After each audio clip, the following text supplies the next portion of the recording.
Welcome, sentient beings from all known universes and beyond. It's time to activate your cranial downlinks and prepare to receive a raft of discussion on a cosmic ocean of science fiction and fantasy topics, interviews with local area genre devotees, and insightful prognostication by our soothsayers of science fiction, our forecasters of fantasy, and any other beings that happen to get caught in our gravity well. This is the Galactic Driftwood Podcast.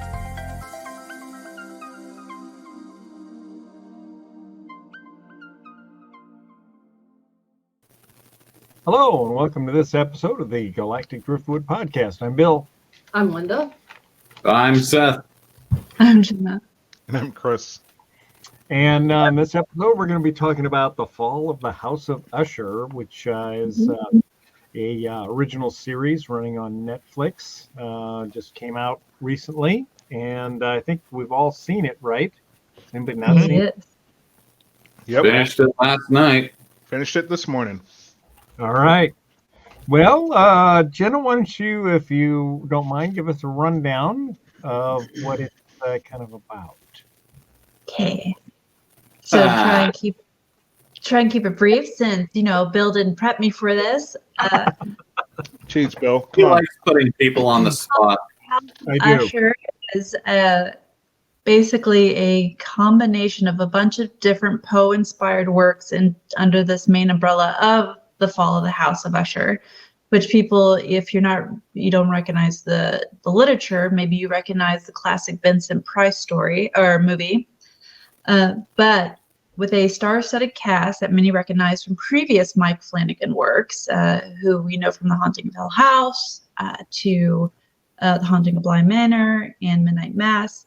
This is his next take on, Midnight Club, on a story of a family that seems to be targeted either by a human or supernatural force, taking out the family one by one.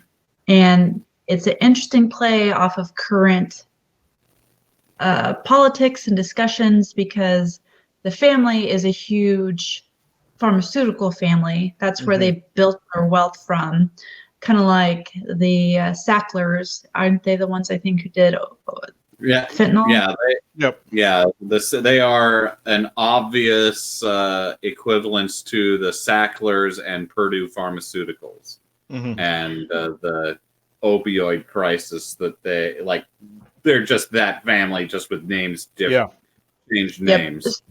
So how we go through this film, or this it's a 8-episode series, is the father is having a discussion with a lawyer who has tried for years to hold this family accountable for its crimes, especially the father and then his twin sister, who Madeline, or is it Meredith? I don't see. This is why you had to prep me. Bill. Madeline, it's fine. It's Madeline. Yeah, it's Madeline. Yep. And the father, whose name is Daddy. Roderick? Daddy. There you go. It's Roderick. Look, I am a person, and I finished this like a month ago. So it's all good. Yeah. So that is where the series kicks off, and we go. Each episode is dedicated to the demise of one of the children.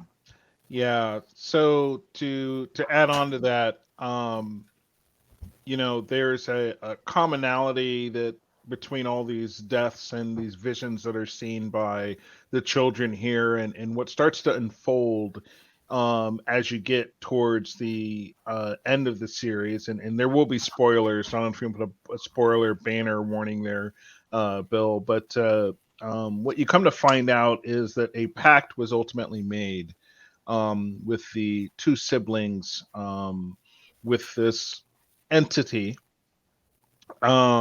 I don't know if we would call her death or something of that nature, but a pact was made, and in return, Roderick and Madeline were given the riches and spoils that they've been able to enjoy for a good part of their life, and now it is time for them to pay their due and it all comes to an end. And so each episode, as Jenna mentioned, carries the story of what happens to each of the children. And the way this plays out is Roderick has decided to finally sit down with Augie, the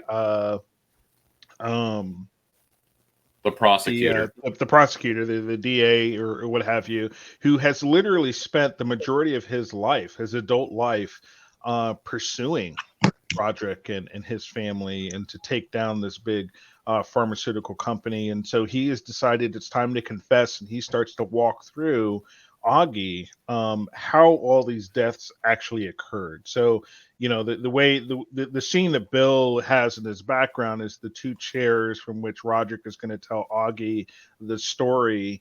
And we get these flashbacks to the 1980s from when Roderick and Madeline were younger and when they were coming to power. And you also get these other playbacks of all the siblings as you go through these episodes of what transpired and what ultimately led up to their death. And so from an outsider's perspective, everything kind of looks like an accident. And what Roderick starts to explain to Augie is that these were no accidents, and let me tell you why. And so as they sit here and they drink for these 8 episodes, you know, maybe it's an hour, a couple hours, maybe a few hours that kind of transpires. We are walking through the last 30, 40 years of their lives or so, maybe a little less than that, on how they got to where they're at.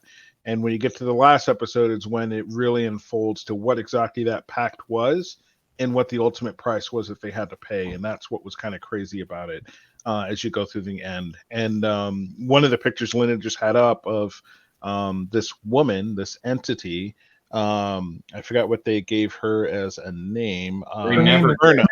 Her name is Verna. Verna. And, yep. Interestingly, Verna is an anagram for Raven. And there's been a right. lot of talk. I've got the list of the characters now, so I'm ready.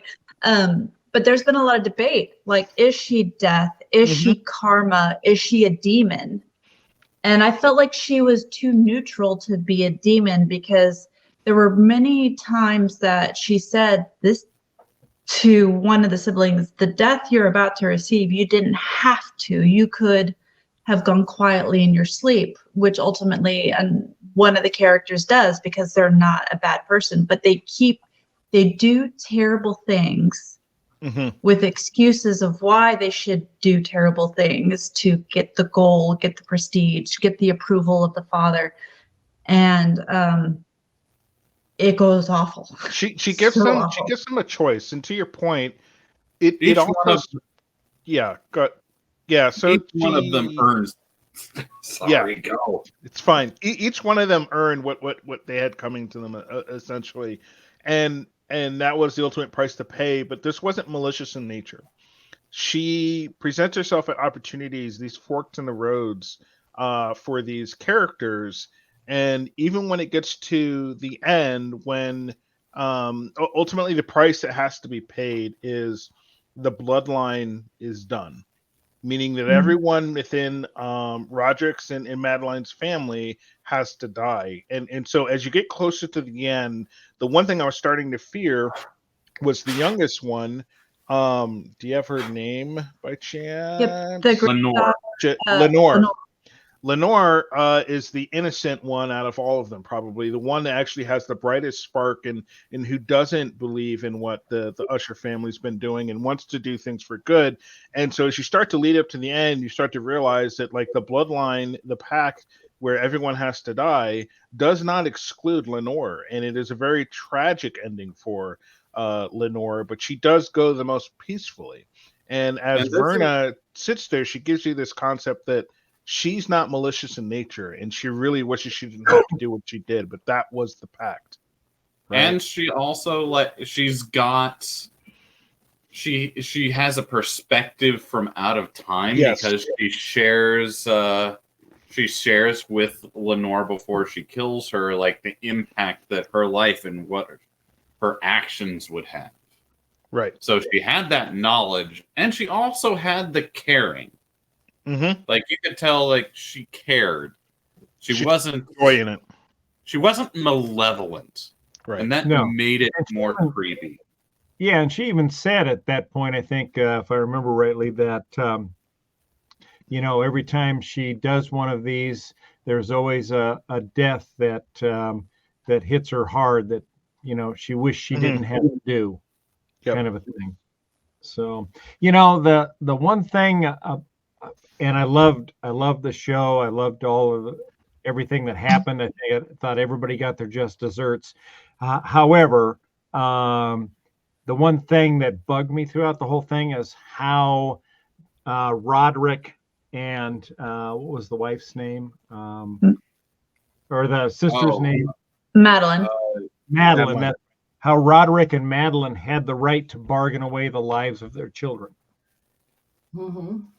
Well, you have to. So that's the thing about the siblings, right? They were cold to the extent where they knew what they were getting into, and over time, you have to remember they didn't have kids when Roderick did, but to that extent, they had already jumped off that ledge. They had already committed their first murder, so to speak, when they were signing this pact, and the whole thing with Verna when she presents to them this opportunity of this future was they will not want for anything, right? They will have everything you could ever wish for.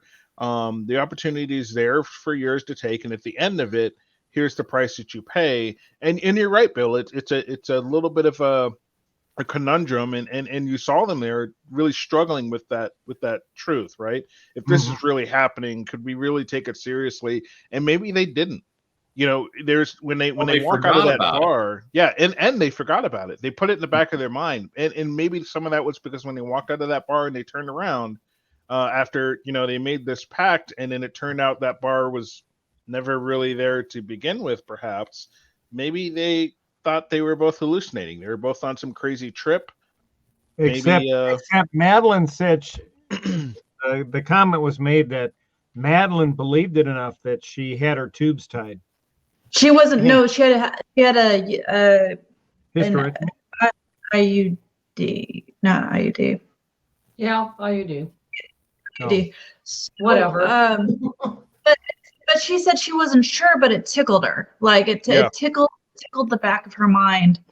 And Verna at that time, she said your children, which at that time Roderick only had 2, they were going to have like 50 years of comfort, like Chris said, and wealth and blah, blah, blah. And isn't that better than 80 years of misery, 80 years of being scared about me, 80 years of not, But Roderick kept having kids.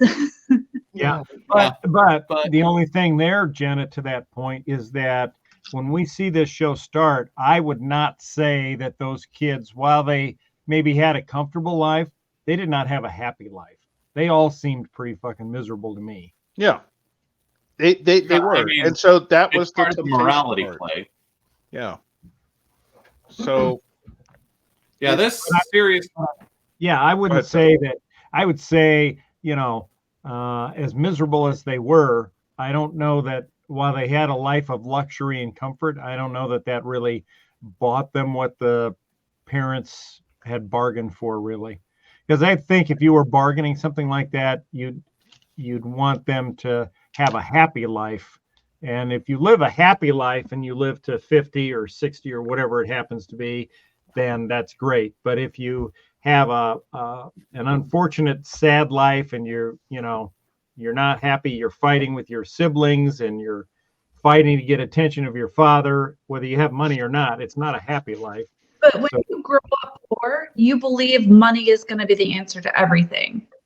And they grew up poor without resources. At the time, they were still poor. Like taken advantage of by those that had money.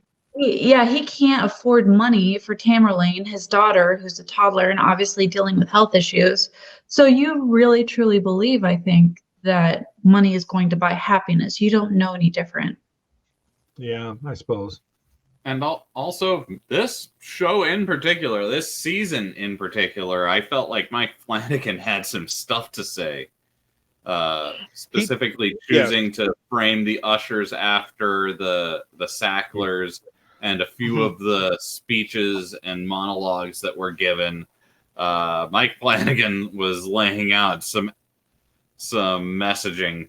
He did, particularly in the last episode or two. There's a monologue that Madeline gives in her final hours, so to speak, or final minutes, where she talks about the reality, a very stark and realistic reality of how our pharmaceuticals are run today, where government money goes. And, it's basically like, well, no one deserves to judge us because this is how ugly the world actually is. And you get even Verna at one point making references to very powerful people who have made pacts with her. It begs the question, what would ultimately be their price that they had to pay. But, I could shoot anybody on Fifth Avenue and practically get away with it was one. And it was, they drew lines directly to real current events and things that happened today. And I think that's 100% set. There was a lot of monologues that went directly, specifically to actual problems that exist today. I thought one of the most powerful scenes was when he went back, like after all the kids are dead, and he went back to the office during that huge storm, and Verna shows him his real legacy of the bodies falling and piling up, and she says, "You're in my top 5." So and like you get, so go ahead. I was just going to say the only thing, so Flannigan and each of his series has had some sort of monologue at this point, and I was a little bit concerned at the end that he was just being too explicit, that there's too much monologue, like that he was starting to hit us over the head with a baseball bat. Like, I liked it. He was using a podium. But, it was. Yeah, 100%. But I was concerned that by being too obvious, he was going to lose people in that message because they're just going to be, it's just a message. It's just a propaganda, and then turn it off. I think she was literally beating Roderick over the head with the truth of his life, because he was still in denial up until that point. Yeah. No, I mean, just period. Madeline's speech. Madeline's very good speech. A few other monologues. Like, there were multiple. That may be why, for some of the harshest ones, the more direct ones, it was kind of saved to the end a little bit, because there were opportunities where that could have been worked in sooner. He did save it to the end, and then, I've said my piece, right? And then close curtain on that person. So, let's take a step back here, and we had a lot of deaths in this, right?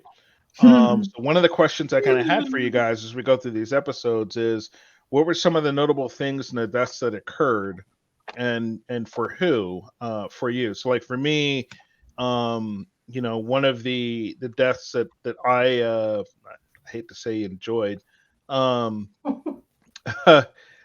I think I know who you're talking about. It was actually Freddy, Froderick, as they like to call him, really became this vicious, vile cokehead in near the end of the series. And so when he gets his, it's very much well deserving, but he wasn't this person until some things kind of went awry. And so Froderick's felt the most justified, and the best, the gruesomest one was obviously, I think, the first one with the acid tower.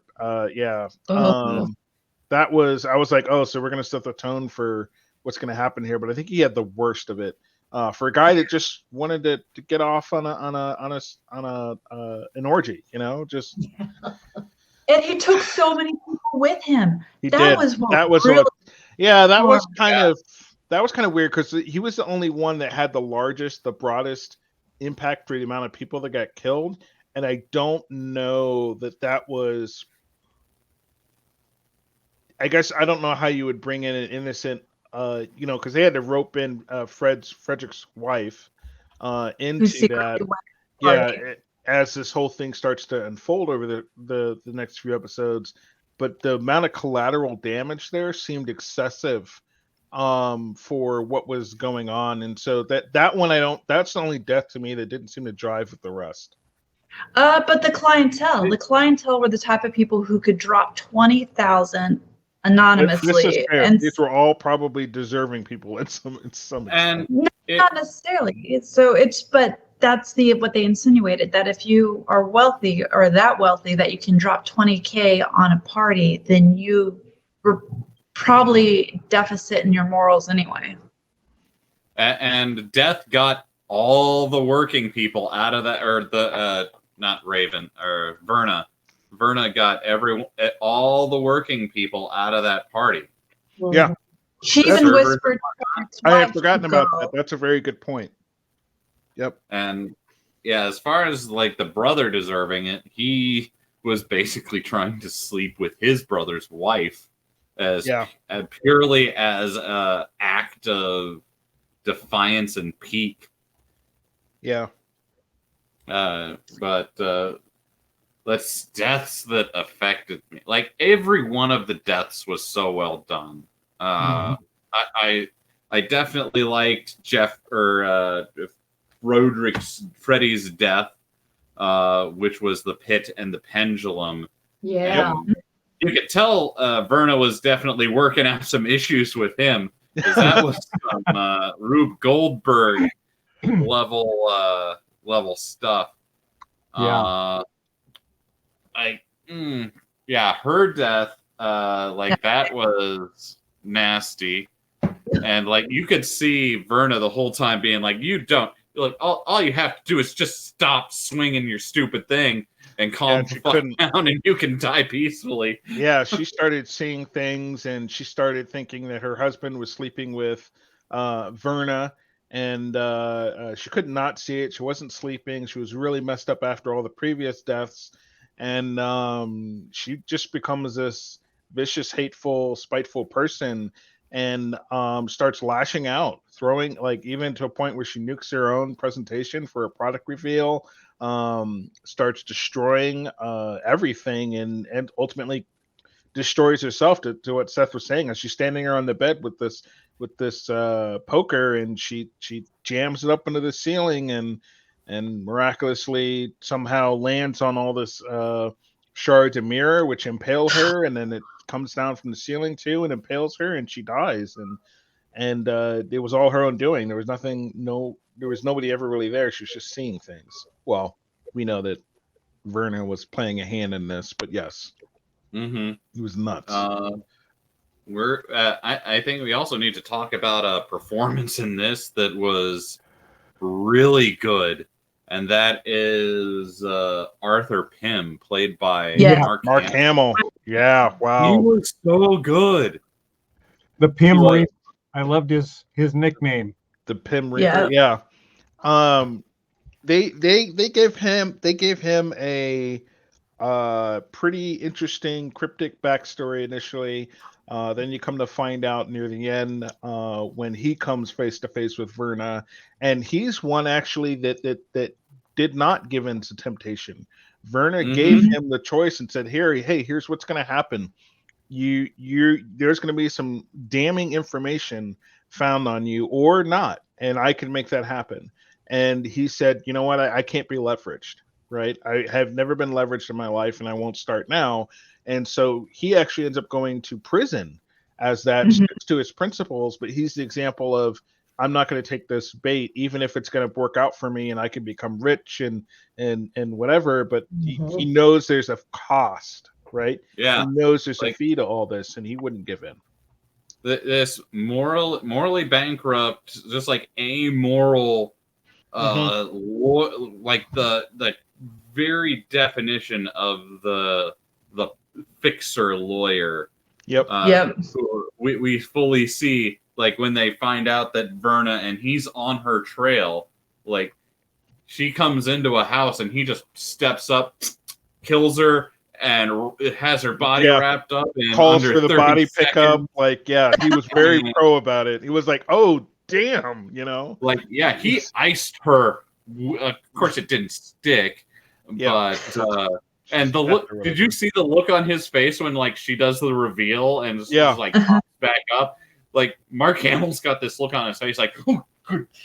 Well, and Like, even oh, then, like this. he was still somewhat calm about it, and that's when he knew he was dealing with something otherworldly. Yeah, And he shifts gears real fast. he did, and so that, and he even apologizes, right? So then they go to sit down, and he's like, "I'm sorry, it was nothing personal."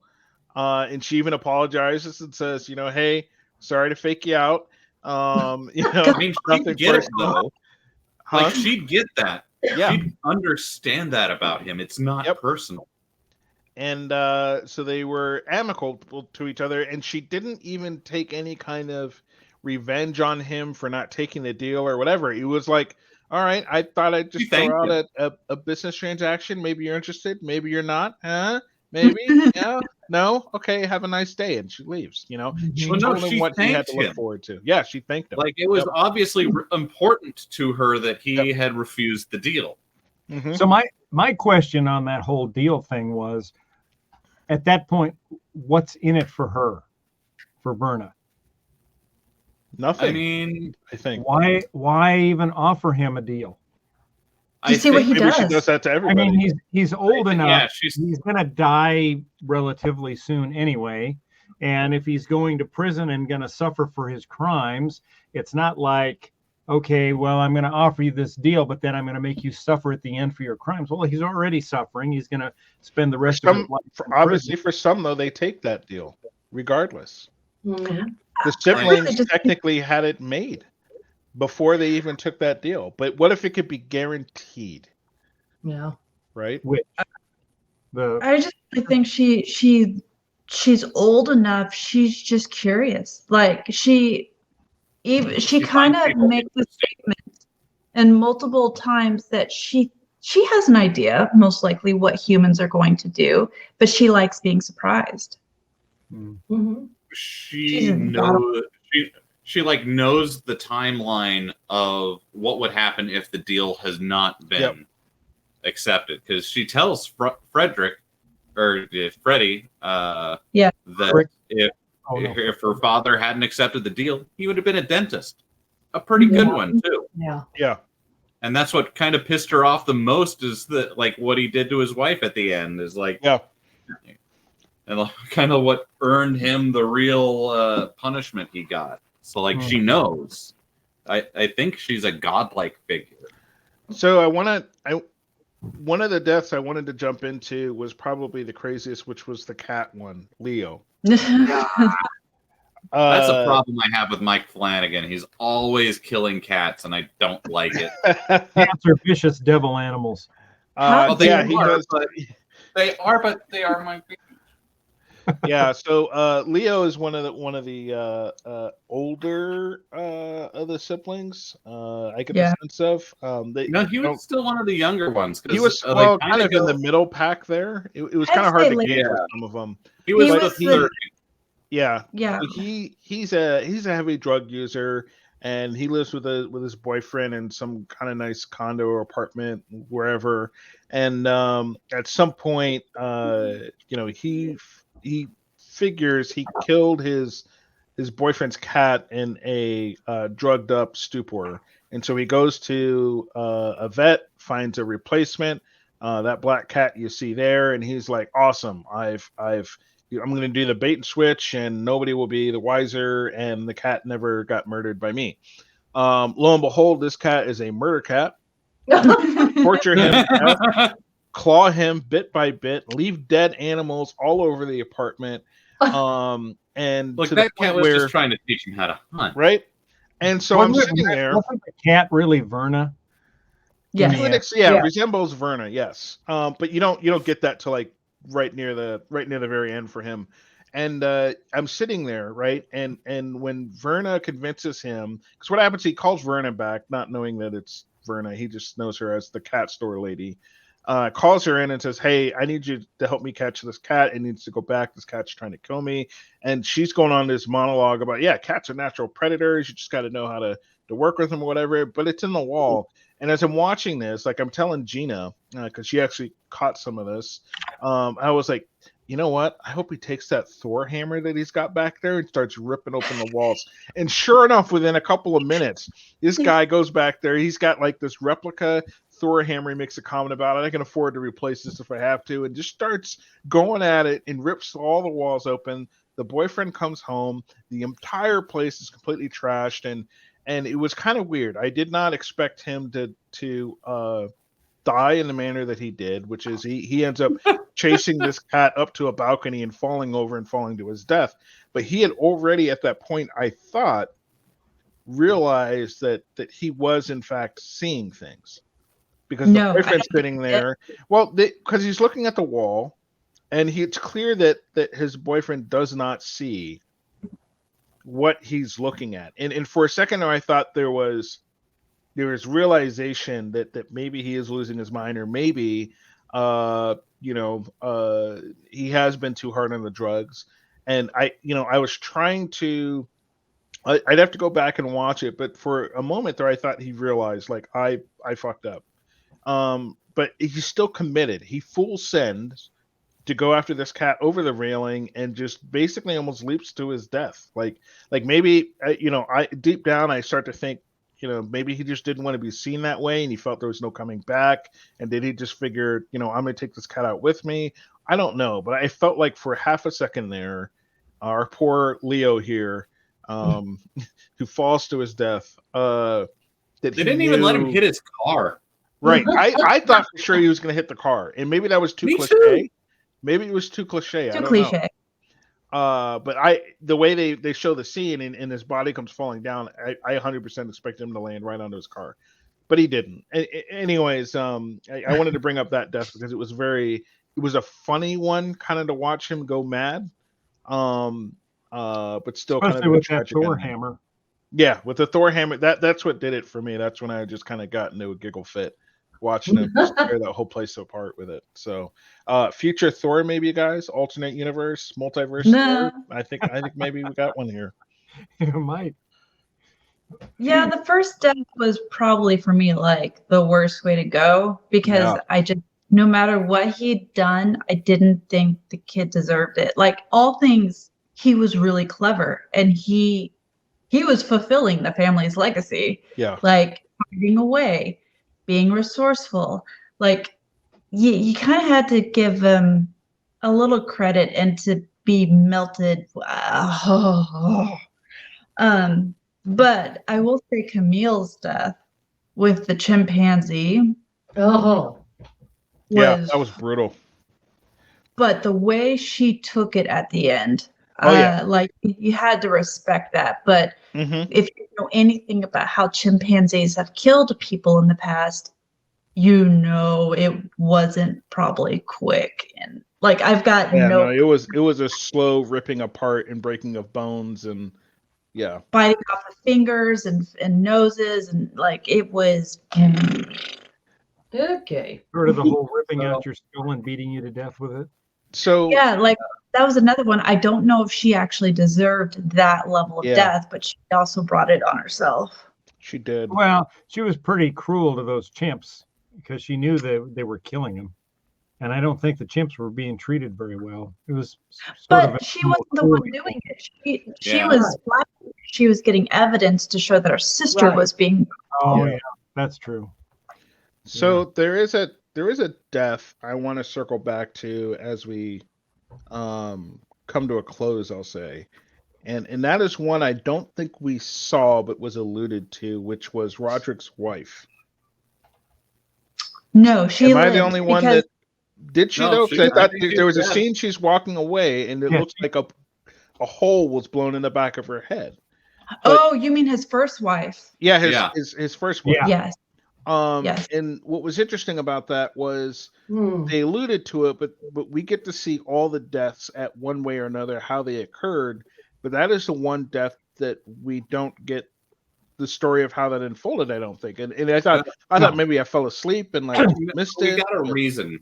We got a reason for it. Yeah. And when Roderick and Augie are talking, he says that he basically bought the kids away from her. Yes. Yep. And he said she just couldn't live without them there. And that was heavily implying that she committed suicide. Right. And so but her death wasn't part. Hey, no, her death wasn't part of the thing. It 'Cause he wasn't, isn't- but it was just interesting not to see it unfold. So they allude to it in because again, this whole 8 episode saga is nothing but deaths, right? Mhm. How they unfold. It was just interesting to me that it comes up as a fleeting, as a passing thing, but we didn't get the moment to where like I would have expected a brief flashback and her sitting on a desk, maybe with the gun there as she reads a letter from maybe her kid who said, "Hey, I'm going to go stay with dad and I'm not coming back," or whatever, or anything like that. And it was just kind of, it would have taken maybe 30 seconds or a minute, given all the other effort they went through to button every other death up. This was the one that they kind of just glimpse at and move on. But Well, I kinda think the like that, difference though. is, Go ahead, Jenna.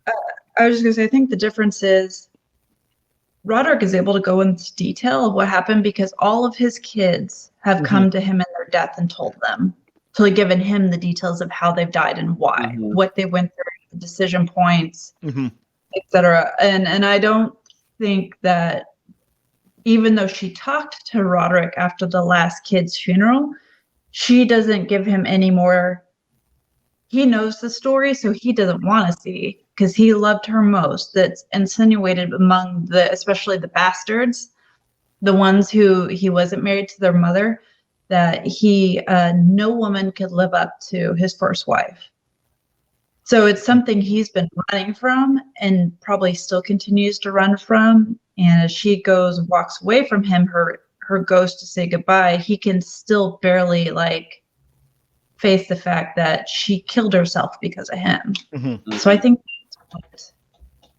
yeah, that was, and as kind of a closing note, I'd like to talk about who here's read a lot of Poe. some, not as much as others. Yeah, not a lot. Yeah, the way I've read a fair amount of Poe, not really recently, but I have read a lot of the stories, and it was really impressive how they wove those stories throughout the each one of the episodes itself was based on a story or a poem by Edgar Allan Poe, with others kind of weaved in throughout, like Lenore is the character from the Raven, Quoth, Nevermore. And the first wife's name was Annabelle Lee. Yeah, there was just a ton of love that was put into this for Poe. I like that. Jenna, you were talking about the monologues at the end. Well, most of those were directly from Poe. Yeah. Because, Verna reveals that if he hadn't have taken, he would have been a poet in another life. And that was so good, him coming up with this poetry in his final moments. And to touch, to piggyback off of that, what I was going to mention is Mike Flannigan is showing you don't have to dumb down the movie, the series, the what you're showing on the screen. Take the leap, make it complicated, make the puzzle. Fans are going to love it. I think that's part of the appeal of what he does, is because there are pieces and Easter eggs throughout everything that he does. And you pick up things from the dialogue and it makes it intelligent and people are loving it. Well, I bet there's a ton that I'm going to get on a second watch Mhm. that I didn't pick up the first time around. Yep. Definitely. So 2 thumbs up. Oh, 2 definitely. thumbs up. 2 partially melted thumbs, way up. Well, I enjoyed it. Yeah, so absolutely watch it. If you haven't checked it out and we've spoiled it for you, great. Go back and watch it again, because I promise you're still going to find things that we didn't talk about. Right. Mhm. Lots of things. Absolutely. Yeah, there's good jump scares. There's good spooks. There's some good feelings. Mark Hamill, the whole cast is amazing. The guy who did Roderick Usher, Bruce Greenwood, I thought he had a fantastic performance. Yes, absolutely. And of course, Verna, Carla, Gugino. I don't know how to pronounce that. I'm very sorry. But yeah, she did a good job too, just being a creepy presence, like driving the show, the storyline, but not being malevolent, yet still fully creepy. Mm-hmm. Yeah. Fully. Like maybe just like to finish things out. Absolute last thing. Who do you think she was? Like who in your personal canon? Who was Verna? Devil. That's kind of what I thought, the devil. But then I thought, well, maybe she's either the devil or just death. Yeah. Jenna? I don't think she was either death or just a cosmic cog in the machine of the universe, like a self-aware cosmic cog in the universe. Chris? Some sort of, I went into it thinking that she was deaf. Mm-hmm. And not even going into it. That was my first impression of what she was, not knowing the full story. But when you get to the end and she starts making the decisions that she does, you start to think she's some kind of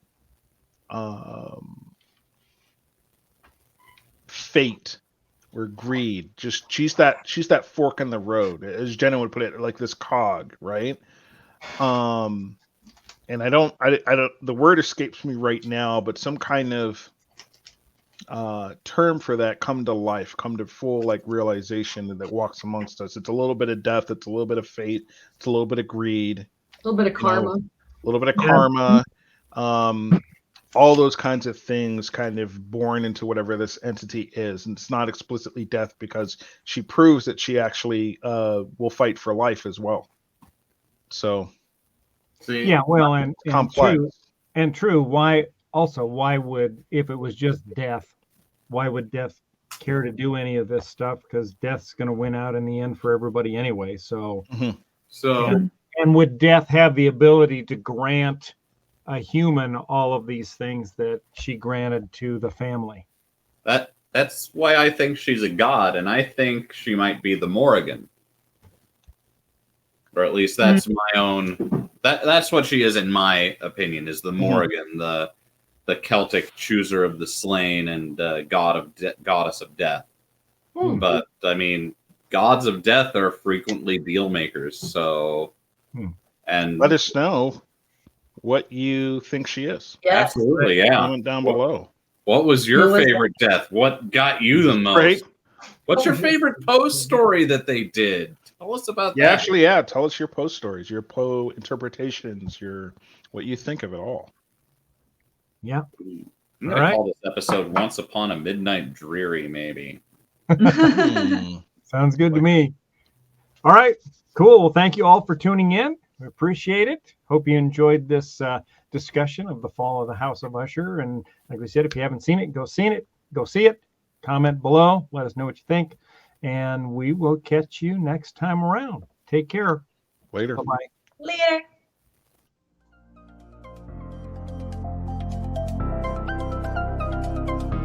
Thanks for listening to this episode of the Galactic Driftwood Podcast. For more information and past episodes, please visit our website at galacticdriftwood.space or subscribe to us on YouTube.